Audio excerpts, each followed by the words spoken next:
పేతురు నేను కానంటున్నా, నీ పలుకు చెబుతుంది అన్నాడు అక్కడ. ఓయి నీ వారిలో ఒకడవయ్యా యేసుతో కూడా ఉన్నావంటే ఆయన ప్రాణ భయంతో అంటున్నాడు, లేదు లేదు ఆయనకి నాకే సంబంధము లేదంటే నీ పలుకు చెబుతుంది అంటున్నాడు. అంటే నీ మాట చెబుతుంది. నీవు దేవుని ధర్మశాస్త్రమును ఆయన నిబంధనను అనుసరిస్తున్నావో లేదో, నడుచుకుంటున్నావో లేదో అనేది నీ పలుకు చెబుతుంది, నీ వస్త్రధారణ చెబుతుంది, నీ బిహేవియర్ ఉందే అవి చెబుతాయి. ఇంకా నీలో అహము తగ్గల, నీలో కోపం తగ్గల, నీలో మత్సరం తగ్గల, నీలో అసూయ పోలా, నీలో ఆ సనుగుడు గొనుగుడు పోలా. చెప్తుంది నీ పలుకు, చెప్తుంది నీ నడవడిక, చెప్తుంది నీ వస్త్రధారణ. నీవు ధర్మశాస్త్రములో వ్రాయబడిన వాక్యపు వీధులలో ఉన్నావా, వాక్యపు కొనమాలములో ఆ కొలతలలో ఉన్నావా, లేదా హద్దులు దాటి సరిహద్దులు దాటి ప్రవర్తిస్తున్నావా అనేది నీ పలుకు అక్కడ తెలియచేస్తుంది. నీవెవరవో, నీ క్యారెక్టర్ ఏంటో, లోపల ఎలా ఉంటావో, బయట ఎలా ఉంటావో, సంఘములు ఎలా ఉంటావో, ఇంట్లో ఎలా ఉంటావో, పొలములు ఎలా ఉంటావో, కాలేజీలో ఎలా ఉంటావో, ఎక్కడ ఎలా ఉంటావో అనేది నీ పలుకు, నీ ప్రవర్తన, నీ తీరు, నీ విధానం అంతా కూడా తెలిసిపోద్ది.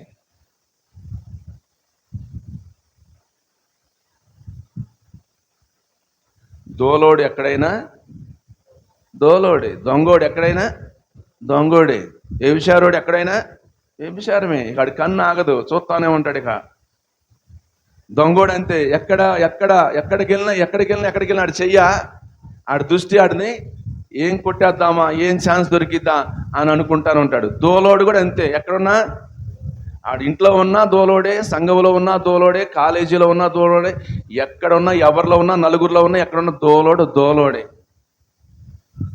తిరుగుబోతాడే, త్రాగుబోతాడే, వ్యభిచారే ఎక్కడున్నా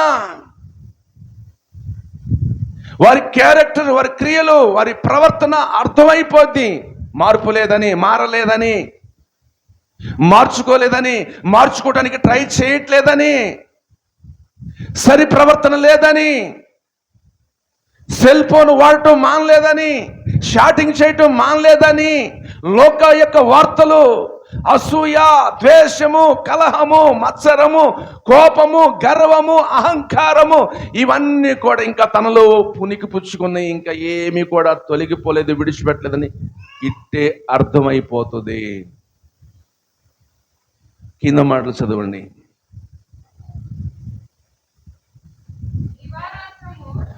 దివారాత్రము చూడండి, ఈ వాక్యమునంట ఎవరైతే దివారాత్రములు ధ్యానమిస్తారో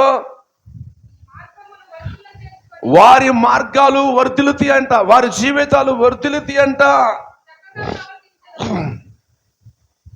ఈనాడు అనేక జీవితాలు, అనేక కుటుంబాలు ఎందుకు వర్ధిల్లలేకపోతున్నారయ్యా అంటే వాక్యపు యొక్క వీధులు లేవు, వాక్యపు యొక్క కొలమానం లేదు, వాక్యపు యొక్క పద్ధతులు లేవు. లోక పద్ధతులు ఉన్నాయి, మనుషుల పద్ధతులు ఉన్నాయి, మత పద్ధతులు ఉన్నాయి, ఆచార పద్ధతులు ఉన్నాయి, పితృపరమైన ఉన్నాయి, అన్ని సిద్ధాంతాలు ఉన్నాయి, కానీ వాక్యపు యొక్క కొలమానము లేదు. అందుకే వారు వర్ధిల్లలేకపోతున్నారు. అందుకే వారి మార్గాలలో, వారి జీవితాలలో, వారి కుటుంబాల్లో, వారు ఏదో ఒక దానిలో ఏదైతే అందులో వారు వర్ధిల్లలేకపోతున్నారు.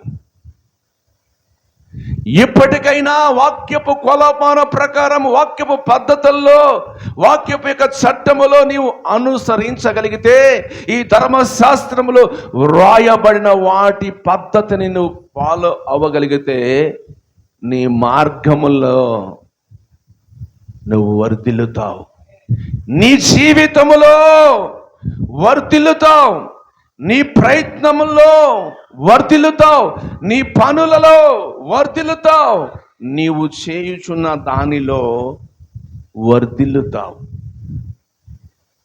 అందుకే కొంతమంది వర్ధిల్లాలని చూస్తారు, వారు ఎప్పటికీ వర్ధిల్లరు. కారణం ఏంటంటే వాక్యాన్ని పక్కన పెడతారు. ధర్మశాస్త్రములో రాయబడిన వాటిని ఫాలో అవ్వరు. అనుసరించరు, గాయకొనరు. అందుకే వారు వర్ధిల్లలేకపోవటానికి కారణం. అందుకే వారి మార్గాలు, వారి జీవితాలు, వారి ప్రయత్నాలు విఫలమై సఫలము కాలేక ఓడిపోయి ఓటమి పాలై అవమాన పాలై నిరాశ నిస్పృహలకై వేదన చెందుతూ ఉంటారు. ఎందుకు? వాక్యపు యొక్క ధర్మశాస్త్రం అందు రాయబడిన వాటిని వారు అనుసరించరు, వారు గైకొనరు, వారు తూచ తప్పక పాటించరు. ఒకసారి బబులోను దేశానికి షడ్రకు మెషకు అబ్దుగోలను దానియేలును వాళ్ళు తీసుకువెళ్ళారు. రాజులు తినే రొట్టె, ద్రాక్షరసం, మాంసం అవన్నీ కూడా తీసుకొచ్చి వాళ్ళకి పెట్టారు. వాళ్ళు ఏమన్నారు తెలుసా? మేము యూదులము, నిష్ఠ కలిగిన వారము, వ్రతము కలిగిన వారము, మా దేవుడు పరిశుద్ధుడు, అపవిత్రమైన వాటిని మేము ముట్టము, మేము భోజనము చెయ్యమన్నారు. మరొక చోట ఒక ప్రతిమను నిలబెట్టారు, దానికి సాగిలు పడి నమస్కారము చేయమన్నారు. వారేమన్నారు? మండుచున్న వేడిమి గుండములో వేస్తాము అన్నారు. మీరు మండుచున్న వేడిమి గుండములో వేసినా మాకు పర్వాలేదు, మా దేవుడు అందులో నుండి కూడా మమ్మలను రక్షింపగలిగిన సమర్థుడు అన్నాడు. వాళ్ళు భోజనం దగ్గర లొంగిపోలేదు, ప్రతిమ దగ్గర లొంగిపోలేదు. కనుక దేవుని బిడలమని చెప్పుకుంటున్నా వాక్యపు యొక్క వ్యతిరేకత కనబడుతుంది. ఎక్కడో లొంగిపోతున్నావు, వంగిపోతున్నావు, ఓడిపోతున్నావు, పతనం అయిపోతున్నావు, ఫెయిల్ అయిపోతున్నావు. దేవుడు చేయలేదు అంటానికి నీవెవడవు అసలు? వాక్యములో నిలువు. ఎవడు నా యందు నిలిచి ఉంటాడో నేను వాని యందు నిలిచి ఉంటాను, మీరు బహుగా. వాక్యం అలా ఉంది. ఎవడు నా యందు నిలిచి ఉంటాడో నేను ఎవరి యందు నిలిచి ఉంటానో, ఎవరి యందు నా మాటలు నిలిచి ఉంటాయో వారు బహుగా. నువ్వు నిలువు. నువ్వు లోకంలో నిలుస్తావు, ఆచారాల్లో నిలుస్తావు, మత పెద్దలు అంటావు, కుల పెద్దలు అంటావు, మానవ పద్ధతులు అంటావు. ఎక్కడ నిలిచావు నువ్వు? వాక్యంలో నిలవలేదుగా, పరిశుద్ధాత్మ నడిపింపులో నిలవలేదుగా, సంఘ సహవాస క్రమంలో నువ్వు నిలవలేదుగా. అందుకే నీ మార్గములో